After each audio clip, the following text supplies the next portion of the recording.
Cut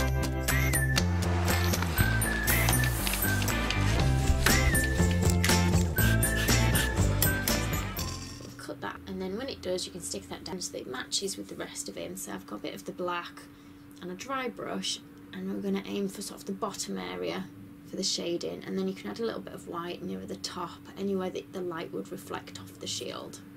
Now for the star itself, I'm going to paint this on rather than cutting it out in fondant. So I've got the white powder, edible powder, that I've just mixed with a bit of water again for that. Now the hands again are going to need a bit of shading, so we're going to put a little bit of black, mainly in that centre part that we've sort of hollowed out, and anywhere that looks a bit darker. And now I've got some red food colouring, and we're just going to paint little dots onto our background now. Fondant.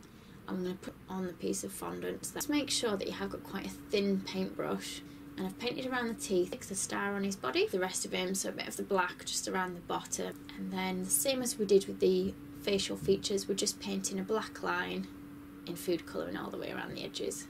And then if you look carefully on your image, he's got some muscles that need defining, so we're just going to paint those lines on now with the food colouring again.